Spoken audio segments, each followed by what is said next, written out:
नमस्कार दोस्तों, जय हिंद, राधे राधे। कैसे हो आप सभी? आई होप आप सभी अच्छे होंगे। आज हम लोग चर्चा करेंगे लेक्चर नंबर 43 की। इसके पहले 42 लेक्चर हो चुके हैं। रेलवे ग्रुप डी के लिए स्पेशल ये सीरीज चलाई जा रही है क्योंकि अभी हाल ही में नवंबर, दिसंबर और जनवरी में रेलवे ग्रुप डी के आपके एग्जाम हुए हैं और फिर से 22,000 पद आ चुके हैं, सभी लोगों को पता है।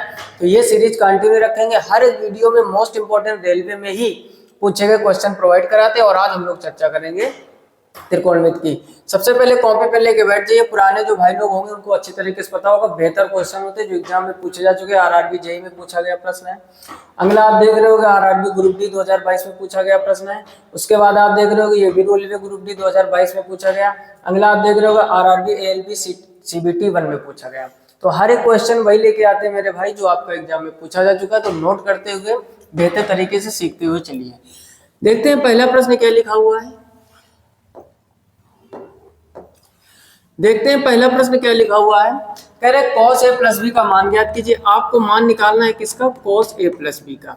तो देखो या तो हम a और b का अलग से मान निकाल लें और या फिर आपको फार्मूला आना चाहिए। cos a प्लस बी क्या होता है? cos a cos b और minus sin a sin b। ठीक, बेसिक वाले ध्यान दो जरा। बेसिक से अगर आपको बिल्कुल करना है तो cos a प्लस बी का फार्मूला और tan a tan b का मान दिया गया।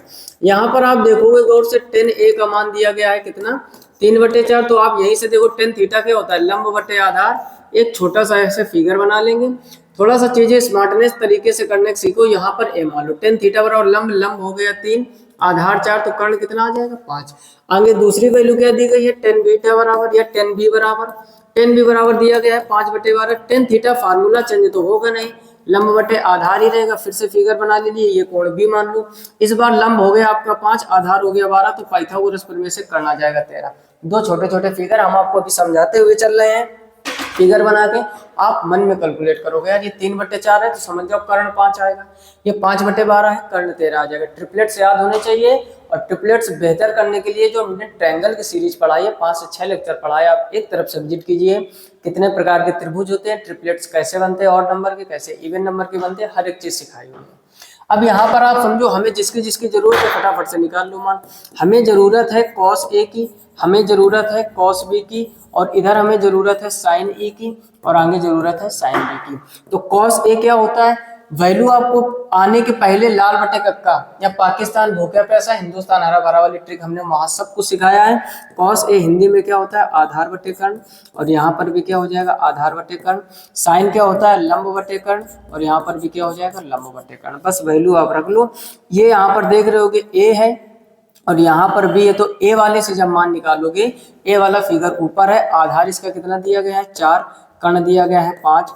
बी वाले में आओगे, बी वाले का आधार कितना दिया गया है? 12, और कर्ण कितना दिया गया है? 13। माइनस का चिन्ह लगाओ। साइन वाले के पास पहुंचो तो ए साइन ए यानी ए वाले फिगर में देखोगे लंब बटे कर्ण, तो ये हो जाएगा 3/5 इंटू, आगे देखोगे ये हो जाएगा फिर लंब बटे कर्ण, तो ये हो जाएगा 5/13। बस इसको आप हल कर लीजिए। तो 12 चौको 48, 13 पचे 65, ये हो जाएगा 48 बचे 65, माइनस ऊपर हो जाएगा 5 से 15, नीचे हो जाएगा 65। तो जब हर समान है नीचे तो 65 आएगा कन्फर्म है, तो नीचे 65, या तो ए सही होगा या तो सी, ये दोनों तो आपके पहले कैंसिल हो गए। एक नजर हमने क्या कहा था? चील की तरीके नजर एक ऑप्शन पे रखनी है आपको। अब 48 में आप 15 करोगे कम तो कितना हो जाएगा? 8 में 5 कम करोगे 3, और 4 में कम करोगे तो 33/65। तो ऑप्शन ए आपका सही हो जाएगा, सी भी कैंसिल हो जाएगा। तो हमेशा ध्यान रखो, जब भी ऐसा क्वेश्चन आए, जो भी वैल्यू दी जाए, जैसे 10a दिया गया तो इसके फिगर से जो कम हो, जैसे लंब बटे आधा दिया था, कर्ण कम था, कर्ण फटाफट से निकाल लो। 10b दिया गया, इसका कर्ण निकाल दो। फार्मूले आपको आने चाहिए, बेसिक बिल्कुल तरीका इस टाइप से लगा देते हैं। क्लियर? जल्दी से इसका स्क्रीनशॉट कर लीजिए। अगला क्वेश्चन देखते हैं, क्वेश्चन नंबर 2। पढ़ो, हर एक क्वेश्चन बेहतर है। ये आपका रेलवे ग्रुप डी में पूछा गया प्रश्न, पढ़ो। लिखा हुआ है 3 - 4 sin स्क्वायर थीटा, और नीचे दिया गया है cos स्क्वायर थीटा, और कह रहा है कैन बी सिंप्लीफाइड एज, इसको किस रूप में तोड़ सकते हैं? समझो यहाँ पर इसको हम लोग दोनों के नीचे अलग अलग कर सकते हैं, यानी इसको हम लोग 3/cos स्क्वायर थीटा कर सकते हैं, माइनस इसको लिख सकते हैं 4 sin स्क्वायर थीटा बटे cos स्क्वायर थीटा। ठीक, ये जब ऊपर जाएगा मेरे भाई तो ये हो जाएगा sec स्क्वायर थीटा -4, ये क्या हो जाएगा? tan square theta. अब देखो ऑप्शन 10 sec cot इस रूप में दिए गए हैं, तो एक काम करो, ये हो जाएगा 3 sec स्क्वायर थीटा क्या होता है? 1 + tan स्क्वायर थीटा। ये फार्मूला आपको पता होगा, और आगे क्या है? माइनस का 4 tan स्क्वायर थीटा। 3 का अंदर गुणा कराओगे ये 3 हो जाएगा, प्लस ये हो जाएगा 3 tan स्क्वायर थीटा। ठीक, एक एक चीज तोड़ते हुए बताते हुए चल रहे हैं। अब यहाँ पर आप देखोगे आगे 3 बच जाएगा, 3 tan स्क्वायर थीटा, ये -4 tan स्क्वायर थीटा, तो एक ही बचेगा वो भी माइनस का tan स्क्वायर थीटा। तो ऑप्शन डी आपका एकदम सही हो जाएगा। कुछ भी नहीं करना है, नीचे cos स्क्वायर थीटा था, दोनों को अलग अलग कर लिया है। cos जब ऊपर जाता है sec बन जाता है, ये sin बटे cos मिलकर ये दोनों मिलकर tan बन जाएंगे। sec स्क्वायर होता है 1 + tan स्क्वायर थीटा। फार्मूले पर पकड़ मेरे भाई बेहतर होनी चाहिए, तभी आप कुछ अच्छा कर पाओगे। स्क्रीनशॉट कर लीजिए। अगला क्वेश्चन देखते हैं, क्वेश्चन नंबर 3, इसको भी पढ़ो फटाफट से निपटाओ। क्वेश्चन नंबर 3 दिया गया है क्या, √4 - 5 cos स्क्वायर थीटा, और नीचे दिया गया है sin स्क्वायर थीटा। ठीक, बढ़िया क्वेश्चन है, और प्लस का दिया गया है cot स्क्वायर थीटा। आप देख रहे हो आंसर 1 2 3 4 इस रूम में दिए गए, तो कुल मिला के इसको निपटाना है, जितने जल्दी करो बिल्कुल वही काम करेंगे। 4/sin, अब देखो मतलब कहने का ये साइन दोनों के नीचे है, अलग अलग कर सकते, तो ये हो जाएगा 4, साइन जब ऊपर जाएगा तो ये डायरेक्ट करते थोड़ा सा, cosec स्क्वायर थीटा हो जाएगा -5 cos बटे साइन क्या होता है, cot स्क्वायर थीटा होता है, और प्लस का अंक साथ में इसके cot स्क्वायर थीटा चल ही रहा है। आगे समझ लो जरा, यहाँ पर रख दोगे 4, ये क्या चल रहा है cosec स्क्वायर थीटा, माइनस का 5 cot स्क्वायर थीटा प्लस का cot स्क्वायर, तो माइनस का 4 cot स्क्वायर थीटा हो जाएगा। अब क्या करोगे, यहाँ से एक काम करो, 4 कॉमन ले लो, तो अंदर बचेगा मेरे भाई cos square theta minus cot square theta. फार्मूले पर पकड़ अच्छी, तो ये आपको दिख रहा होगा 1 होता है, cosec square theta minus cot square theta 1 होता है, तो √4 × 1 कैलकुलेट करोगे तो ये 2 आ जाएगा। फाइनल आंसर आपका सी हो जाएगा। कुछ फार्मूले लिख लीजिए जिन लोगों को नहीं पता है। एक तो आप बेसिक, ये तो बच्चा बच्चा जानता है, sin square theta plus cos square theta equal 1 होता है। एक दो और आप याद कर लीजिए, sec square theta minus tan square theta, ये भी मेरे भाई 1 होता है, और ठीक इसी प्रकार cosec square theta minus cot square theta, ये भी 1 होता है। ठीक, ये 3 आप याद रखो, स्क्वायर को में इनकी वैल्यू 1 होती है। जल्दी से स्क्रीनशॉट कर लीजिए, आगे बढ़ते हैं। अगला क्वेश्चन ये भी आपका RRB ALP CBT 1 2024 में। हर एक क्वेश्चन जो भी हमने अभी तक आपको इस चैनल पर पढ़ाया होगा, 2020 के बाद जो भी चीजें एग्जाम में पूछी गई, चाहे वो CGL हो, प्री हो या मेंस हो, CHSL हो, रेलवे ग्रुप डी हो, NTPC हो, SSC GD हो, कोई भी क्वेश्चन हो, हमेशा वही लेके आते हैं जो 2020 के बाद, यानी इन 4-5 सालों में जितने भी मैथ के अलग अलग एग्जाम में प्रश्न बने, आप एक तरफ से जो भी प्लेलिस्ट आपको बेहतर लगे, जैसे ये 5 के पिटारे की चल रही है, एक तरफ से एग्जिट के लिए SSC GD के एग्जाम लगे, सभी लोगों को पता है, भर्ती आ चुकी है, तो SSC GD 2026 के लिए एक स्पेशल सीरीज चलाई जा रही है, जिसका नाम रखा हमने 10 का दम। उसमें जैसे इसमें 5 के पिटारे में 5 क्वेश्चन, 10 के दम में 10 मोस्ट इंपोर्टेंट क्वेश्चन होते हैं, वो सीरीज SSC GD तक कंटिन्यू चलाई जाएगी। बाकी UPSI के लिए, अदर एग्जामों के लिए बेसिक से हर एक चीज, हर एक चैप्टर की प्लेलिस्ट बनी हुई है। एवरेज आपको पढ़ना है, एवरेज वाली प्लेलिस्ट में जाइए, पूरे निपटा दीजिए। नंबर सिस्टम बेहतर करना है, UPSI लेवल की क्वेश्चन है, नंबर सिस्टम प्लेलिस्ट में जाइए, निपटा दीजिए। जो भी चैप्टर आपका वीक है उस प्लेलिस्ट में जाओ, उसका पोस्टमार्टम आप बड़ी आसानी से कर सकते हो। क्लियर? आगे इस क्वेश्चन को समझते हैं। लिखा है 1 - sec स्क्वायर थीटा, लिखो जरा फटाफट से, 1 - sec स्क्वायर थीटा, और क्या है 1 - sin थीटा, और फिर है 1 + sin थीटा, और आगे है 1 + cot स्क्वायर थीटा। ठीक, ऑप्शन आप देख रहे हो कि डिजिट में दिए गए, तो बहुत ही आसान है। देखो 1 - sec स्क्वायर थीटा, इसको ऐसे कर सकते हो, माइनस sec स्क्वायर थीटा बराबर क्या होता है 1 + tan स्क्वायर थीटा।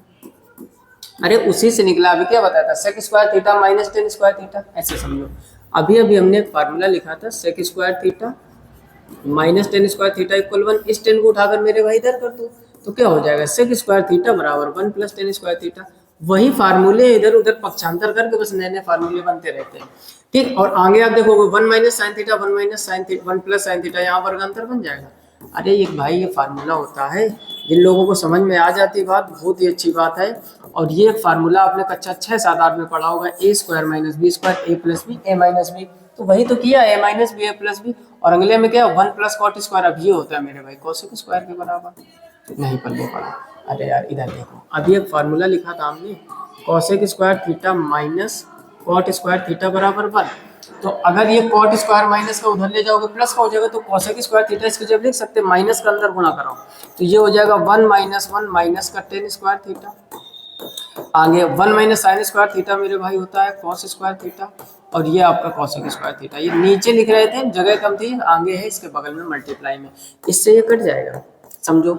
अब देखो कोसेक इसको लिख सकते हैं माइनस का साइन स्क्वायर थीटा बटे कॉस स्क्वायर थीटा, 10 को लिख सकते हो कि नहीं, ऊपर क्या है कॉस स्क्वायर थीटा, और कोसेक को क्या लिख सकते हैं 1 अपॉन साइन स्क्वायर थीटा। आप देखोगे कॉस स्क्वायर से कॉस स्क्वायर, साइन स्क्वायर से साइन स्क्वायर, सब कुछ कट जाएगा, बचेगा -1, option B will be right answer. एक तो ये तरीका होता है, इसके पहले जो लोग त्रिकोणमिति हमसे पढ़ चुके होंगे, हमने एक बेस्ट तरीका आपको क्या सिखाया, put the value get the answer.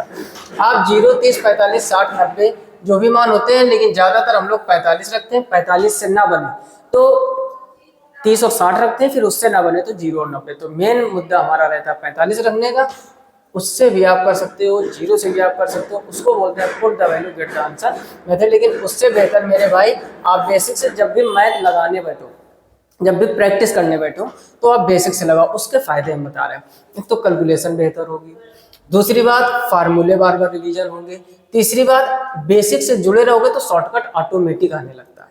Clear, इसका भी जल्दी से स्क्रीनशॉट कर लीजिए। अगला क्वेश्चन देखो उसी टाइप से, ठीक, उसी टाइप से कि वही आ गया यार ना, ये तो क्वेश्चन सेम हो गया लगता है।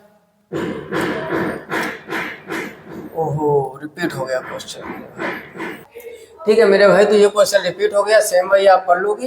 तो फिलहाल के 5 के पिटारे की सीरीज में इतना ही, 5 क्वेश्चन सिलेक्ट करके लाते हैं, आज गलती से वो एक ही क्वेश्चन डबल बार सिलेक्ट हो गया, उसको आप दूसरे तरीके से आंसर करके बताएं, कमेंट बॉक्स में कमेंट कीजिए कि हमने दूसरे तरीके से एकदम सही आंसर निकाल लिया। चैनल पर आप पहली बार हो तो सब्सक्राइब कर लीजिए, जितना हो सके अपने मित्रों में जरूर से जरूर शेयर कीजिए, वीडियो को लाइक कर दीजिए। इस चैनल पर ढेर सारी मैथमेटिक्स फ्री ऑफ कॉस्ट एकदम बेसिक से टॉप लेवल तक पढ़ाई जाती है। कोई भी एग्जाम हो आपका, एसएससी सीजीएल हो, प्री मेंस हो, सीएचएसएल प्री मेंस हो, CBT 1, CBT 2, railway group D, SSC GD, army, जिसकी भी तैयारी जहाँ जहाँ अर्थमेटिक और एडवांस आती है फ्री ऑफ कॉस्ट ऐसे ही आपको पढ़ाया जाएगा। कॉन्सेप्ट बेहतर लगते हैं तो कमेंट बॉक्स में कमेंट करके जरूर बताइए। मिलते हैं नेक्स्ट वीडियो में, तब तक के लिए नमस्कार, राधे राधे और जय हिंद।